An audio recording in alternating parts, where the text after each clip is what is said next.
And welcome to another episode of Upon Further Review. I'm Josh Aubrey. We'll be hearing from Frank Sulkowski from WJCL Television in Savannah in just a moment. We're going to talk a little bit about our area high school football games from this past week and preview the upcoming Georgia Southern matchup with Arkansas State. The Eagles, of course, the last team in all of FBS to have a home game. That coming this Wednesday as they host Arkansas State. As for our area high schools, you had Statesboro High with a big victory on the road at Tattnall County in Jeff Kaiser's return to his old stomping grounds where he spent the past 11 seasons. You also had Southeast Bullock hanging 50 points in their first win and first region win of the season as they host Islands. Southeast Bullock, not the only team to win here in Bullock County, as the Bullock Academy Gators pitched a shutout against Edmund Burke, who came in with a pretty impressive record and had beaten Pinewood already this year. BA's defense really stiffening and creating some turnovers in that victory. Portal, unfortunately, the only team to lose here in our area. They lost hard to the visiting Savannah Country Day Hornets. Before we hear from Frank Sulkowski, I'd like to remind you, for any legal advice you may have in the Statesboro Bullock County area, we have the man for you to call. Lovett Bennett Jr., attorney at law PC, Lovett's office located in downtown Statesboro. And join me now, the big guy, Frank Sulkowski from WJCL Television in Savannah. And Frank, full disclosure here, I can hear what you're saying, don't always get a chance to see you. I always look forward to seeing what's Frank wearing. Is the guy's bananas hat? Does he look like Tom Hanks in Castaway, or is he clean shaven? Let me know, Frank. I need to know what you're wearing, what you're looking like. All right, clean shaven, but sporting the bananas visor. It's laid back. It's going to be a pretty unusual type week, so I'm just chilling. That's all we got. All right. Well, Frank, the team that's not chilling, the team that's a bit hot or on the hot seat, and that's the Georgia Southern Eagles, still in search of their first win of the season. We haven't seen them play since you were down, or up rather, in Bloomington, seeing them lay an egg against Indiana. They did have some moments there offensively, but defensively they struggled. Special teams, they struggled. Penalties, they struggled mightily. They got to turn all that stuff around. They've had a little extra time to get ready for Arkansas State. Of course, Arkansas State hasn't played since that same Saturday, so they're equally going here with the same amount of time off in between. You know, your thoughts just basically on Georgia Southern getting back to action and finally getting a home game, the last team in all of FBS to play at home. I mean, that's a story in itself. Again, Georgia Southern, the last team in the FBS to play a home game. And I tell you what, hopefully it will do the Eagles some good, because right now I don't think they fully found their identity. Hopefully they'll learn to soar and they find out just who they are and who they can count on the rest of the way. Hopefully they'll find that out Wednesday night, and they do need it in a very bad way. Like you said, first three games, if you were to take a sample of those, it's kind of hard to tell what we got, because one week they played decent in this area, then there's a deficiency in another area, and then it flip-flops to the next week, and then 2 weeks later. So again, we don't know what Eagle team's going to show up. I hope it's a winning one, because again, I think winning helps all the things that are ailing you. And again, right now you have a lot in the fan base, a lot of folks a little upset. You got everybody wondering when you're going to get a win. Hopefully it comes against Arkansas State. Again, an Arkansas State squad that started last season 0-4. Then they beat Georgia Southern, and then they went on a tear to win 8 of their last 9 games, including a bowl victory. So Georgia Southern just has to look at that blueprint, and if they can duplicate it or somewhat close to it, all the goals are still achievable for Georgia Southern. Yeah, you mentioned the fans, and you mentioned them being a little bit on the warpath right now, and they've had an extra few days to get more fired up for this game. I wouldn't imagine there's going to be any moral victories, even if they lost by 1 or 2. You pretty much have to win this game, don't you, at this point? Yeah. There are no moral victories. There are no, we can build off of this. That's all out the door. You're 0-3. You can't go to 0-4. You got to get a win here. It is your conference opener. You are at home, nationally televised game on a Wednesday night. Your margin for error here it has dwindled after losing those 3 games and out of conference play. You still have one more with that trip to UMass coming up in a couple weeks, but you don't have many opportunities, especially if you're trying to get to that magic number of 6 to get you bowl eligible. You start looking down the schedule, and you still got the likes of Appalachian State and Troy sitting there on the schedule, both road games later on. So any home game you can get against a conference foe, you really need to win it. And then you need to take care of the games you can take care of. And it all starts Wednesday night against Arkansas State, which is an Arkansas State team that's 1-2. They have played Nebraska. They have played SMU. But again, they're a beatable team, and it needs to be done this Wednesday night. Well, the bad news for Georgia Southern is that they've struggled offensively. They're only averaging 12 points a game, and they're giving up 38 points a game. But you got Arkansas State coming in, and while their offense is pretty solid behind quarterback Justice Hansen, who's been averaging over 300 yards passing per contest and set a school record with touchdown passes earlier this season. They do give up a lot of points. They give up over 30 a game. So I would think if there's any time for the Eagle offense to kind of get on track, it might be against a team like Arkansas State. Maybe they can get in a track meet, and maybe their defense can hold Arkansas State a little bit. And again, I mean, Arkansas State's defense, no slouch, but they have been able to be run on. Again, that's what Georgia Southern wants to do first and foremost. Hopefully, again, we've been able to put in some new wrinkles. And again, hopefully these young guys have grown up enough in the past 3 weeks. They've seen the game experience. Now you're going through another growing pain, a losing streak. Again, very similar to like we've seen some area high school teams. All it takes is one win. It takes one win to have you believing and can build up, a belief system and it can lift up your spirits. That's what Georgia Southern needs right now. They've heard all the negativity that's around the program. You can't get around it. They've heard it. And they know they're winless. They know they're one of a very few number of teams in the FBS still winless. So they know all this. Now they just got to go out and they got to win and change that, and it starts Wednesday. Well, the one thing Arkansas State does is throw the ball. The one thing that Georgia Southern had been doing pretty well is defending the pass. Now you come in, you're a little bit banged up in that secondary. It's going to be up to maybe that front 7 that has struggled a lot to kind of get some pressure on the quarterback maybe in order to pull out a victory here Wednesday evening. Well, I tell you what, like you said, going into the season, our defensive backs were considered the strength of our team. If there's ever a time we need them to flex their muscles and be just that, it's this week against Arkansas State. Like you said, a little banged up. Hopefully this little extra time gave a couple of those guys a couple extra days to heal and be ready to go. And again, it all starts there, and it's going to start up front. Hopefully we can get some different stunts and blitzes in there to put some pressure and force the quarterback to be in some not comfortable situations. They're already going to be on the road on a Wednesday night, so that's already not a usual type environment for these guys. So hopefully Georgia Southern can find a rhythm and can also maybe use some of the home field to kind of feed off of as they try to pick up win number 1. All right, well, appreciate you joining us, Frank. And coming up next, we're going to be hearing from head coach Tyson Summers and running back Wesley Fields. Lee Hill and Johnston Insurers. We've been Statesboro's insurance people since 1963. That's a lot of memories. Recognized as one of the leading agencies in Georgia, Lee Hill and Johnston is independent and offers a complete line of personal and business insurance for auto, life, home, and health.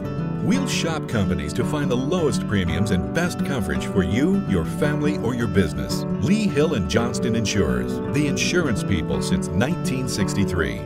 To stay ahead, a parent has to really be on the go. And stop for school, stop for sports, stop for an intervention. But you don't have to stop for banking. To stay ahead with mobile online banking, bank ahead with Queensboro National Bank and Trust. See Jeremy Reagan and the staff at Queensboro National Bank and Trust, South Main Street in Statesboro. Well, you heard from me and Frank about the Georgia Southern game. Now let's hear from head coach Tyson Summers and running back Wesley Fields. I think we certainly did take a step forward. We definitely did improve. We still gotta continue to fix the small details, the smallest, just like missing assignments and the small details, and just continue to just fix those and continue to go out and give effort. What's the mood of the team right now? We still got our heads up. I mean, we realize we're 0-3, but it's not the end of the world. It's not the end of the season. We still got a long season, we start conference play this week. So it's a big time for us, and I feel like everybody is still into it, and everybody's still trusting the process. Arkansas State, what do you know about them? What do you expect of them? Very good, man. Defensive side of the ball. I don't really too much watch the offense, but the defensive side of the ball. I mean, the defensive line, they're pretty big, physical. Linebacker core, very athletic. They react quick, and the secondary. I mean, I think they're pretty good guys at secondary, and as a unit, I feel like they play hard and they play fast and they chase the ball, and so I feel like they give a good effort too. So right now, conference is always what it's about. We're 0-3. That's regular, and it's like season 2. Season 1 was 0-3, and season 2 we gotta be 1-0. We gotta be 1-0 today. I think the pressure that we have is the pressure we've already are applying to ourselves and knowing what situation we're in to this point. The beauty of that is knowing that we're 0-0 this week and 0-0 in conference play and trying to do everything we can do to get a win. We're more excited to play in Paulson than we are anything else and worried about what the TV or ESPN or any of those things say. We're just excited to be home. Coach, Arkansas State's got 5 wideouts with over 10, 12 receptions, so how do you try to slow down such a balanced passing attack like that? Well, we've got to be able to make sure that the coverages that we're calling are coverages that give us a chance from a scheme standpoint. We feel really good, particularly when we're healthy in our secondary. Feel like that's one of the strengths of our entire football team. Feel really good about the corners that we have, and I think that and in that position at corner, you got to be somebody that can play, and whether you make a great play or whether a big play happens on you, you got to put it behind you, move to the next snap. You got to have it be a guy that's got a bunch of confidence, a bunch of swagger. I think that Coach Rao's done a tremendous job with that group, and I think that they're playing at a high level. They're young. They're all sophomores, but they're young. But I think they're playing well, and we're really looking forward to what they got. They do have a lot of catches. A lot of those are screens, as a high number of those are screens. So it's not as much about how many catches they've got, in my opinion, as it is about how many yards they've got off of those catches. Coach, X's and O's, Arkansas State, what kind of problems do they present? What do you expect out of them on Wednesday? Well, they do a great job. I'll start with the offense. Obviously, Buster Faulkner and Blake Anderson kind of do the offense together, and I think that they create a lot of different things for you that are problematic. They move the ball down the field well. They're talented. They're going to play at a high pace, obviously, like they have the last couple of years, and trying to play fast. And they do. They stretch you from sideline to sideline and vertically, and that's kind of their version of being able to run inside zone and gap schemes up front with what they have, but being able to run bubble screens on the exterior and be able to throw vertical routes off of that at the same time. Like we talked earlier about a lot of perimeter screens, a lot of screens and goes, trying to get the ball down the field and get guys in with the wrong places with their eyes. They make you tackle in space, which has got to be a focal point for us this week.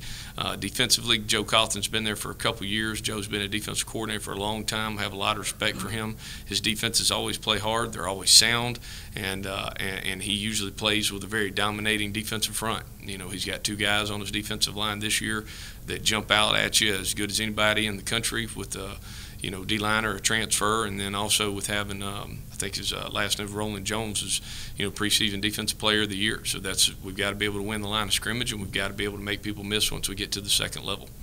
Kind of strange that you're playing Arkansas State, because you've kind of mentioned them as kind of a measuring stick of, hey, they started the season struggling, flipped it around, oddly enough, against Georgia Southern.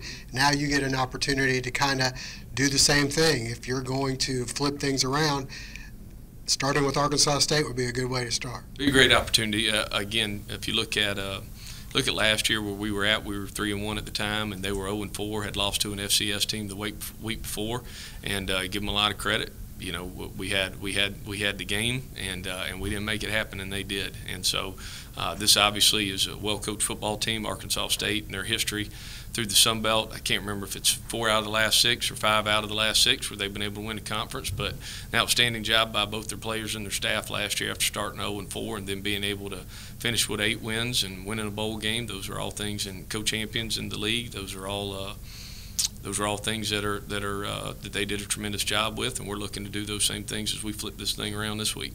And stay with us. Coming up next, Frank Sulkowski joins us once again to talk about our area high school football matchups from this past Friday. Family Internal Medicine Associates of Statesboro, providing primary care for Statesboro area patients since 1998. providing complete physicals, complete sports physicals, Medicare wellness exams, full diabetes treatment, and education from lifestyle changes to oral medications to insulin pump therapy. In-house dermatology, in-house circulation tests and ultrasounds, in-house lab. And introducing our new nurse practitioner, Melissa Beasley, as we now accommodate same-day or next-day appointments to serve your needs. Family Internal Medicine Associates of Statesboro, where we care.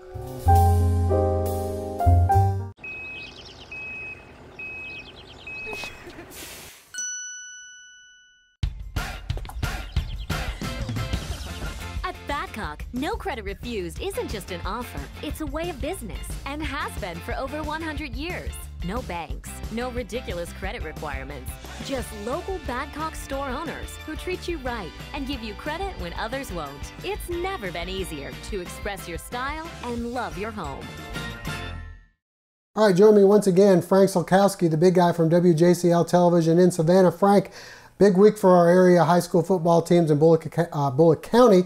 You had 3 victories, Bullock Academy being one of them. They knocked off Edmund Burke. You had Statesboro High on the road at Tattnall County. Jeff Kaiser returning to his old stomping grounds where he'd been 11 seasons before that. And they picked up a big win there, 27-6. You had Southeast Bullock hanging 50 points on Islands and picking up their first win and, more importantly, a region win. And Portal loses to Savannah Country Day. We'll begin with the Statesboro Blue Devils on the road at Tattnall. Were you a little surprised that they beat them by as lopsided a score as it was in 27-6?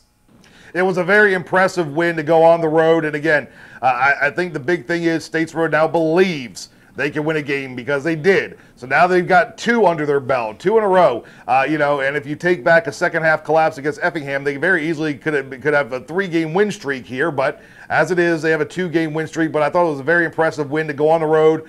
There was some weather, some rain there during that game against Tattnall. Then you have your head coach going back against his old school and everything else. Statesboro was able to remain focused. They played a good game, a clean game, picked up a win over a quality opponent. As they get ready to go into region play, you got to believe there's a lot of belief right now on that Blue Devil sideline, and that's a good thing as it seems like the coaching staff and the players are becoming, there's a continuity there. Coach Kaiser and company getting what they want and expect out of their guys, and those guys are giving it to them. And again, biggest thing is you got a couple wins under your belt. You know you can win. Go out there and keep it up. As for the Southeast Bullock Yellow Jackets, they got their first win under their belt of the season. It came against Islands, a pretty good team, and they hung 50 points on them. Were you surprised not that Southeast Bullock won, but by how many points? And Chase Walker over 200 yards rushing and 5 touchdowns. I tell you what, Chase Walker never ceases to amaze me. That guy is a player, and I was kind of surprised by the amount of points scored. Like I said, I knew Southeast Bullock had the talent and has the coaching to beat Islands. Islands is no slouch, but I knew Southeast Bullock from what I've seen against some of the bigger, better teams they've played this year, the Benedictines and Jenkins, that Southeast Bullock can hang with a lot of folks in our area. And I knew they matched up well against Islands, and we saw just that. That type outburst offensively, that goes a long way. You're getting some reps, you're busting off some big plays. Hopefully Southeast Bullock can build off of that, but a very good win and an impressive showing from the offense in that win against the Sharks. As for the Bullock Academy Gators, maybe not a surprise that they defeated Edmund Burke, although Edmund Burke had knocked off Pinewood and came in with a pretty impressive record. But the way they did it, 17-0 and shutting them out, Bullock Academy hadn't shut anybody out all year, and to do that against a pretty good Edmund Burke team bodes well for the Gators. A very impressive win, an all-around big team win. Again, the defense pitching a shutout anytime you can do that. That's impressive. And like you said, Edmund Burke, a quality opponent. BA didn't set the world on fire with their points being scored. But as Irk used to say, 17 is more than 0. You'll take it all the time. Big quality win as BA starts getting into the latter part of their schedule, starts eyeing their state playoffs and everything else. But a very good win, 17-0, a very good performance against a quality opponent, Edmund Burke. Portal hosting Savannah Country Day, you mentioned and kind of said watch out. Country Day might be one of the teams to look out for in that region, and I think you hit that out of the ballpark because Portal has only been blown out one time this year, and that was to ECI. Now Country Day comes in and does it. I think maybe they may make some noise there in their region. And Frank, before we let you go, we'll mention a little bit about our area softball team. Southeast Bullock won their region. No big surprise. They are used to doing that. They're used to winning that region. That region, of course, is made up of a lot of those teams there in Savannah that, let's be honest, aren't that good in softball, so that's no surprise. But Statesboro High, on the other hand, not done too well over the past few years. Last year they made a little bit of noise. The 4 seed, they go on the road for the first time in the state playoffs. They make it. This year they're going to be hosting a state playoff game. They're the number 2 seed at the very worst, maybe the 1. They're playing for the region championship at South Effingham, in a very competitive region that they play in, with Ware County, Wayne County, and South Effingham and Statesboro all in there. You've seen South play. Should be a good one there on Wednesday. It should be a really good series. And, you know, Statesboro, what's been impressive has been what they've been able to do, like you touched on, especially a Wayne County squad. Earlier in the year was ranked high in the state, and Statesboro knocked them off earlier and then takes 2 games here in the region playoffs to get into the championship game. So Statesboro got to have a lot of fire underneath them. Now they get a chance to take out a perennial power in South Effingham, a younger South Effingham squad than we've seen in recent years, but a team that has matured as we've gone on here in 2017. Should be a great series to get things underway on Wednesday. And again, the big news for Statesboro is win or lose, they're hosting a state playoff series in the first round, so that's big. All right. Well, Frank, we appreciate you joining us, and we'll hear from you later on in the week as we discuss the upcoming matchups for our area high school football games. We'll see you soon. Center Pharmacy on Grenade Street is proud to be your Health Mart pharmacy in Statesboro. The Medical Center Pharmacy, locally owned and serving this community for 50 years, is open 364 days a year. The pharmacists at Medical Center know there's nothing more important than your family's well-being. That's why they take the time to know their customers, explain their medications, and answer any questions. The Medical Center Pharmacy, your Health Mart pharmacy. Health Mart, caring for you and about you.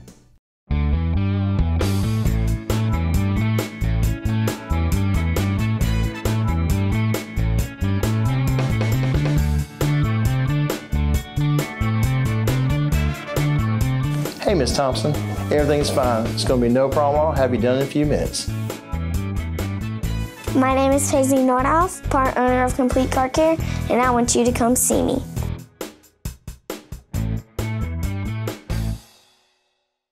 Well, you heard me and Frank describe it. Now it's time to go out and see how things went for Statesboro High, Southeast Bullock, and Bullock Academy. Statesboro High at Tattnall County, a homecoming for Blue Devil coach Jeff Kaiser, who spent 11 years at Tattnall and was also part of homecoming, escorting his daughter Casey, who was crowned homecoming queen at halftime during a monsoon. The game starts off nicely for the Blue Devils. Davis Wiggins to Corey Gibson, the 50-yard score at 6-0 Statesboro. Tattnall right back. Quarterback Dre Johnson ahead for a 48-yard pickup deep into Blue Devil territory. A few plays later, they give to Javon Sally, who goes 15 yards for the touchdown. Their extra point failed as well. We're tied at 6-all. The Blue Devils right back to work. Stacy Fleming for a first down. Later, more from Fleming. Down to the 11. He'd have over 100 yards rushing. That drive stalls. Caleb Dowden tries a 26-yarder, but it's wide left. Still 6-all. In the second, the Blue Devil defense stiffening again. Jonathan Littles and Chris Hill converge on the stop. Later on fourth down, Tattnall goes for it. Johnson takes off, but Zach Anderson there for the stop for no gain. Then, with time winding down, Statesboro driving, Davis Wiggins hits a wide open Ryan Lindsay for the 20-yard score, and we go to the half with Statesboro leading 13-6. The second half played in a steady downpour, but no let-up for the Statesboro offense. Stacy Fleming picks up 25 tough yards to the 10. A few plays later, Tupac Lanier in for the score, and it's 19-6 Statesboro. To the fourth, and the Statesboro defense, who came in allowing over 35 points per game, shut the Warriors down. David King the stop. Then it's back to the ground to keep the clock moving. A first down by Fleming. And finally, Fleming gets outside and provides the finishing touch, the 30-yard touchdown. And Statesboro wins this by a final of 27-6. An Island storm for Southeast Bullock. They're taking on Islands in the driving rain, but the Yellow Jacket offense was the story of this one. Striking on their opening possession, Tyler Thompson on the end around goes into the end zone, 7-0, but Islands responds. Desmond Boyd will take it in from a few yards out. The PAT no good. Southeast up 7-6. The Yellow Jackets were on the mark tonight. Chase Walker will break free, and he's off to the races. Nobody's going to catch him. The PAT fails. It's 13-6 Southeast Bullock. Then it's the Yellow Jackets shining through on Islands. Jontrell Willis with the interception. That would lead to the short touchdown run as quarterback Blaze Minnick calls his own number. Southeast Bullock rolls. Chase Walker over 200 yards. They win 54-20. The rain falling hard at Bullock Academy. Homecoming for the Gators as they host Edmund Burke. The Gator defense holding the Spartans in check throughout. Here they converge on the stop. Later, they'd help cause the fumble. It's recovered by Jonathan Beecher. On offense, the give up the middle to Brandon Merrill. And he'll pick up a Gator first down. Next, Don Aaron showing off his moves in the open field. Getting to the sidelines and spinning away for the first down. And despite the pouring rain, the Gators' Seth Brandt somehow splits the uprights from 25 yards out, and it's 3-0 Gators. The Spartans continue their issues with the turnover bug. Here the ball on the ground recovered once again by Jonathan Beecher. At the end of the first quarter, it's still 3-0. In the second, the Gators go to the air. Aaron to Billy Tillman, who tries to fight ahead for a first down, but instead coughs up the ball. No problem, though, as Edmund Burke continues their generosity. Another turnover, the third of the half. Seth Connor comes up with it. Back on offense, Don Aaron slicing through the Spartan D for a 17-yard pickup, and then capping the drive, Ty Mingle untouched for the score, and it's 10-0 Gators at the half. To the second half we go, and Aaron helping the Gators move downfield here, picking up 11 yards on the ground and a first down. And then it's time for the Aaron boys to play catch. Don to Will, hauls it in and high steps his way in for the score. The defense takes it from there, and the Gators end up winning by a shutout, 17-0. And that'll wrap it up for this week's show. Later on in the week, Frank will join us once again to talk about the upcoming matchups for our area high school football teams. And we'll also have highlights from Georgia Southern's big matchup at home Wednesday night, that game on ESPN2 against Arkansas State. We thank you for joining us and hope to see you again later on in the week.